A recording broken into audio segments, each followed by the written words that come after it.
Good morning everyone. Today we are going to start new chapter that is motion and measurement of distances. In this chapter we are going to learn about the measurement.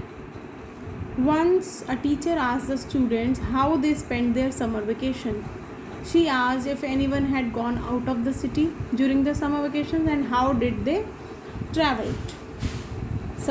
One child said she visited her grandparents' house in Hyderabad. Along her parents went by an aeroplane. She, along with her parents, went by an aeroplane.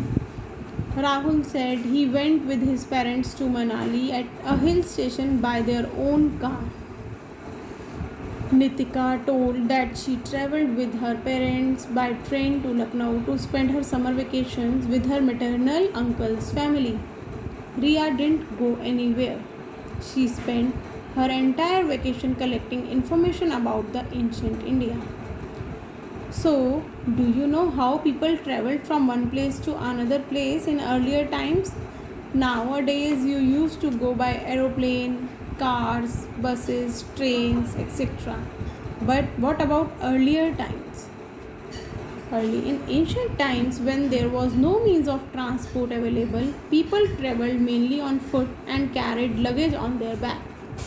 When there was no transport, people used to travel on their foot and they used to carry the luggage on their back. After domestication of animals, human beings started using animals like horses, camels, and elephants for transportation and carrying goods from one place to another place.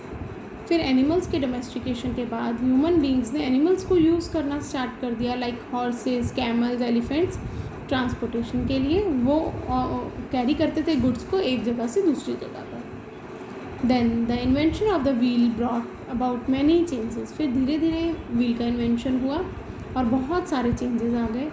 Carts pulled by animals were used to travel from one place to another. उसके बाद carts बनाए गए जो कि एक जगह से दूसरी जगह ले जाए जाते थे by animals. The wheel is now the basis of our vehicles like motorcycles, car, scooter, bicycle etcetera. Steam engine की इन्वेंशन से इंट्रोड्यूस हुआ source of power and it led to the development of trains and automobiles. Motor ships were used as a means of transport on water. These inventions greatly reduced the time to travel. Today, electric trains, aeroplanes, jets, and high-speed automobiles have further reduced the time taken to travel. पहले बहुत time लगता था एक जगह से दूसरी जगह जाने में, बट अब aeroplanes, electric train, supersonic jets, high speed automobiles आने के कारण टाइम जो है बहुत रिड्यूस हो गया है. हम बहुत जल्दी एक जगह से दूसरी जगह पहुंच सकते हैं. Spaceships are use for transportation to outer place.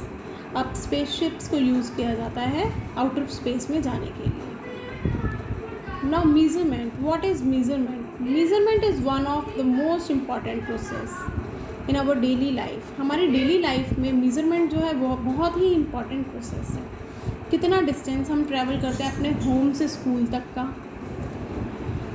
This question is related to the measurement of length कि कितनी लेंथ है हमारे स्कूल से घर तक, कितनी जगह हमने जाना है, तो कितना टाइम लगेगा. It is a measurement of time also. It is a question related to measurement of length also. And when we buy fruits and vegetables the shopkeeper measures the quantity. जब हम फ्रूट्स और vegetables को bye करते हैं तो shopkeeper क्या करता है, मास को मेज़र करता है. When we fall ill, doctor measures our body temperature. और जब हमारी तबीयत ख़राब होती है तो डॉक्टर जो है मेज़र करता है हमारा बॉडी टेम्परेचर. मेज़रमेंट वो प्रोसेस है जिसमें हम कंपेयर करते हैं अननोन क्वांटिटी किसी भी ऑब्जेक्ट की to be measure with a standard unit of measurement. Standard unit of measurement से हम मेज़र करते हैं किसी भी चीज़ की अननोन क्वांटिटी को. Like the quantities like length, mass, volume, time, speed, temperature that can be measured are called physical quantities. वो quantities जो कि measure हो सकती हैं easily, those are called physical quantity. Fine. Now, standard unit of measurement. What do you mean by standard unit of measurement? In earlier time, people used different parts of their body to measure length. पुराने time में लोग क्या करते थे, अपने body parts को use करते थे किसी भी चीज़ को मेज़र करने के लिए. The length of the object was measured by using hand span. Hand span को यूज़ करके लेंथ को मेज़र किया जाता था इस तरीके से. क्यूबिट, आर्म की लेंथ को. Pace, foot. And fathom. Fathom is the length of outstretched arm, पूरी की पूरी आर्म का length. Hand span, cubit, pace और बाकी यूनिट्स जो कि बेस्ड थी on the length of the body parts are not accurate and reliable. वो एक्यूरेट नहीं है और रिलायबल नहीं है. सपोज सबके घर में, आप सबके घर में सेंटर टेबल है. आप सब बच्चे अपने अपने सेंटर टेबल को हैंड स्पैन से जब आप मेज़र करोगे तो सबका जो रिज़ल्ट आएगा, मेज़रमेंट आएगा, वो सबका डिफरेंट होगा. किसी के हैंड्स छोटे हैं, किसी के हैंड्स बड़े हैं. So this is your home task. You are going to measure your center table at your home and you have to tell me the measurement with your hand span. Okay, hand span से आप measure करके बताएंगे कितने hand span का आपका table है. और let's see क्या ये हमारा सबका सेम है. Is it reliable? Fine. तो the length of the body parts are not accurate and reliable. They cannot be used as standard unit of measurement. हम उसको standard unit of measurement से नहीं यूज़ कर सकते. As the length of the body parts varies from person to person. Person to person length जो है body parts vary करती है. इसीलिए people realise the need of standard unit of measurement. इसीलिए सबको रियलाइज़ हुआ कि हमें स्टैंडर्ड यूनिट होनी चाहिए मेजरमेंट की, जो कि सबके लिए रिजल्ट है जिसका सेम आए.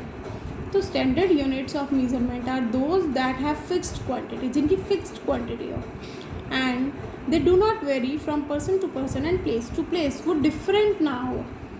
It is necessary to have standard unit of measurement for the sake of uniformity and convenience in measurement. measurement में convenience और uniformity रहे, सबका same हो. Now SI unit of physical quantities. SI means International System of Units.